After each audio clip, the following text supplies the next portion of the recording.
di matamu.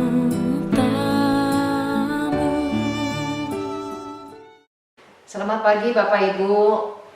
Kita bersyukur kita masih bisa bertemu khususnya di bulan Juli ini. Tuhan masih memberi kita kesempatan. Biarlah kesempatan demi kesempatan kita boleh gunakan untuk merenungkan firman Tuhan. Kita berdoa sebelum kita membaca firman Tuhan. Bapa di surga, kami bersyukur kami diberi kesempatan untuk mengingat kembali apa yang telah Engkau lakukan di dalam hidup kami. Kami tahu Tuhan, situasi bisa membuat kami menjadi putus asa, tidak berpengharapan. Tapi kalau kami mengingat karya Tuhan atas diri kami kembali mau bersyukur karena Tuhan begitu baik kepada kami. Kami serahkan renungan singkat ke dalam tangan-Mu, Engkau berbicara kepada kami. Hanya di dalam nama Tuhan Yesus kami berdoa. Amin. Kita akan membaca dari Mazmur pasal 103 ayat yang keempat. Mazmur 103 ayat yang keempat. Dia yang menebus hidupmu dari lubang kubur, yang memahkotai engkau dengan kasih, setia, dan rahmat. Bapak Ibu, saya ingin memberi tema bahwa Tuhan begitu menghargai kita. Kita berharga di mata Tuhan. Dan kita tidak boleh lupa akan kebaikan Tuhan yang sudah begitu menghargai kita. Bapak Ibu, pada tahun 2016 terjadi satu insiden khususnya di daerah Filipina. Di sana banyak sekali perompak. Mereka memang sengaja mensandera orang-orang yang lewat. Di perairan mereka lewat naik kapal, maka para perompak ini akan menyetop dan mereka mensandera orang-orangnya. Waktu itu ada 10 warga negara Indonesia yang berhasil ditahan oleh para perompak ini. Tujuannya apa? Tidak lain, mereka ingin minta uang tebusan. Tahun 2016, berapa yang diminta oleh perompak, Bapak Ibu? 10 miliar untuk 10 warga negara yang waktu itu bekerja sebagai anak buah kapal ABK. Mereka menyampaikan, kalau kalian pemerintah Indonesia tidak mau menebus, maka 10 orang ini pasti akan mati. Saudara, bagaimana sikap dari pemerintah Indonesia? Menganggap biar sajalah, ya hanya 10 orang. Tapi pemerintah Indonesia begitu menghargai, menganggap 10 orang ini begitu bernilai. Sehingga pemerintah Indonesia memberikan uang tebusan sebesar 10 miliar untuk 10 warga negaranya. Kalau kita menjadi salah satu daripada orang yang ditebus oleh pemerintah, yang dibebaskan, kira-kira apa yang kita lakukan? Pasti kita tidak akan pernah lupa akan jasa pemerintah. Sehingga kita bisa kembali berkumpul, kita kembali bisa menikmati hidup bebas. Saya percaya Bapak Ibu, kita juga tidak akan lupa akan kebaikan-kebaikan pemerintah. Meskipun orang lain mungkin menghina pemerintah, tapi kita berusaha untuk membalas kebaikan yang pemerintah telah lakukan di dalam hidup kita. Bapak Ibu, perikop yang kita baca tadi dikatakan Dia, yaitu Tuhan, yang menebus hidupmu dari lubang kubur, yang memahkotai engkau dengan kasih, setia, dan rahmat. Ini bercerita tentang Daud. Daud tahu bahwa Tuhan sudah berkarya. Tuhan sudah melakukan kebaikan, menebus hidupnya dari lubang kubur, dari hal yang sia-sia, dari kematian, dan memahkotai dengan kasih, setia, dan rahmat. Kita tahu Raja Daud begitu dihargai oleh Tuhan. Dia pernah jatuh di dalam dosa, berzina dengan Batsheba. Sebenarnya Tuhan bisa mengganti dia dengan raja yang lain. Tetapi Tuhan tetap memilih Daud sebagai raja Israel. Tuhan menghormati, menghargai Daud. Makanya Daud berkatakan, Tuhan sudah memahkotai dia, menganggap dia begitu berarti, begitu berharga, begitu mulia, dengan kasih setia dan rahmat. Bapak Ibu, demikian juga yang dilakukan oleh Tuhan Yesus.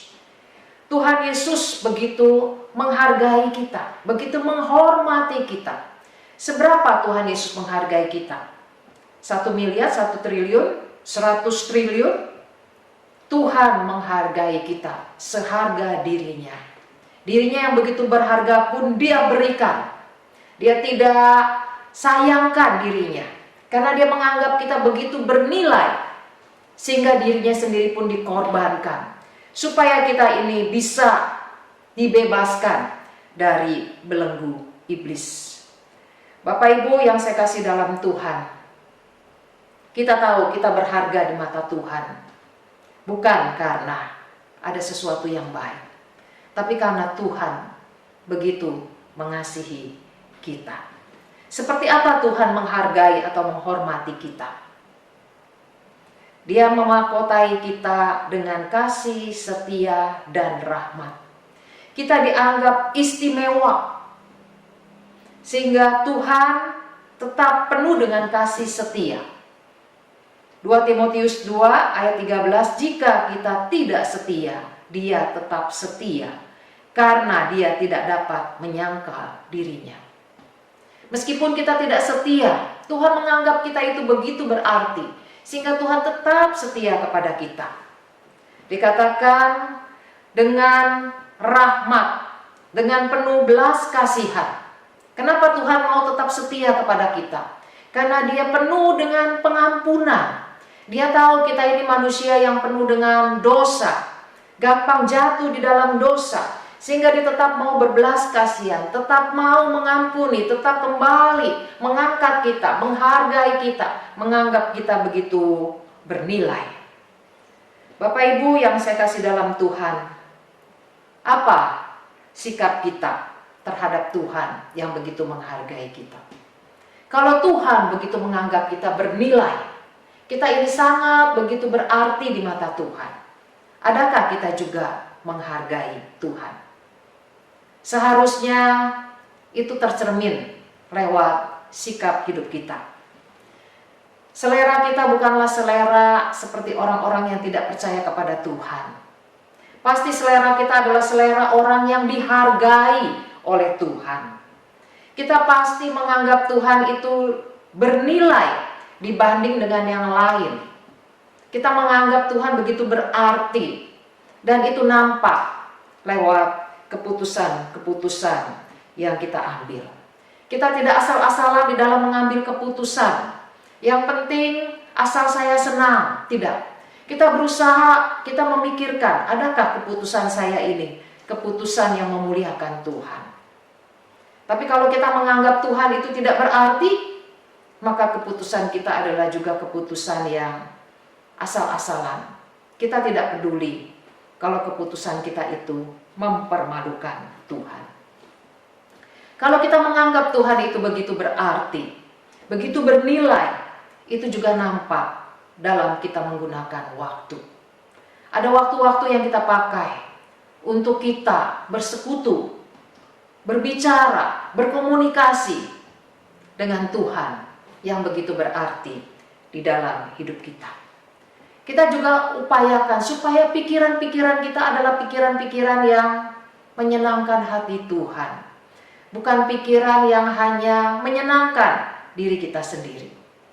Bapak Ibu, kalau kita ingat apa yang sudah Tuhan kerjakan di dalam hidup kita, Dia begitu menghargai kita, maka seharusnya kita juga begitu menghargai Tuhan. Dan juga sudah seharusnya kita menghargai diri kita sendiri. Banyak orang menganggap dirinya begitu hina, begitu rendah, begitu jelek, begitu rusak. Tapi kalau kita tahu betapa Tuhan begitu menghargai kita. Mungkin hidup kita yang lalu begitu pekat, penuh dengan kegagalan, penuh dengan masa lalu yang kelam. Namun ketika Tuhan sudah menebus kita, menghargai kita, maka kita juga menganggap diri kita sebagai orang yang begitu berharga. Kita melihat diri kita bukan lagi sebagai orang yang begitu hina. Kita berharga di mata Tuhan. Bapak Ibu, kiranya Tuhan memberkati kita dengan firman-Nya. Amin. Mari kita berdoa. Tuhan, terima kasih Engkau sudah melakukan terlebih dahulu sebelum kami melakukan sesuatu untuk Tuhan. Engkau menghargai kami. Begitu penting, begitu berarti. Engkau menghormati kami. Tuhan, terima kasih. Biarlah sekali lagi kami juga mau menghargai, menganggap Tuhan begitu bernilai di dalam hidup kami. Jangan biarkan Tuhan sikap kami menunjukkan sebagai orang-orang yang mempermalukan nama Tuhan. Beri kami kekuatan untuk terus hidup memuliakan Engkau. Biarlah kami juga boleh menganggap diri kami berarti, bukan karena apa yang kami miliki, tetapi karena Engkau menghargai kami. Angkat kami Tuhan kalau kami mulai merasa diri kami begitu hina, begitu rendah, begitu tidak berarti. Biarlah apa yang sudah Engkau lakukan membuat kami semakin kuat di dalam mengiring Tuhan. Kami serahkan Tuhan pemerintah kami, Kau beri hikmat bijaksana dalam mengatasi situasi pandemi yang belum selesai. Beri kami juga Tuhan ketaatan untuk ikut apa yang menjadi peraturan pemerintah. Tuhan, Kau berikan kepada kami ya Tuhan, sekali lagi satu kepercayaan bahwa kami tidak sendirian. Kami percaya ada Tuhan yang begitu menganggap kami bernilai untuk terus mendampingi kami. Tuhan, tolong jemaat-Mu masing-masing dengan segala pergumulannya, kami tetap percayakan. Kami tahu Engkau pun menghormati, mengasihi, menganggap mereka bernilai. Inilah doa kami, di dalam nama Tuhan Yesus kami berdoa. Amin. Bapak Ibu, Tuhan Yesus memberkati. Sampai kita ketemu di renungan tengah minggu berikutnya.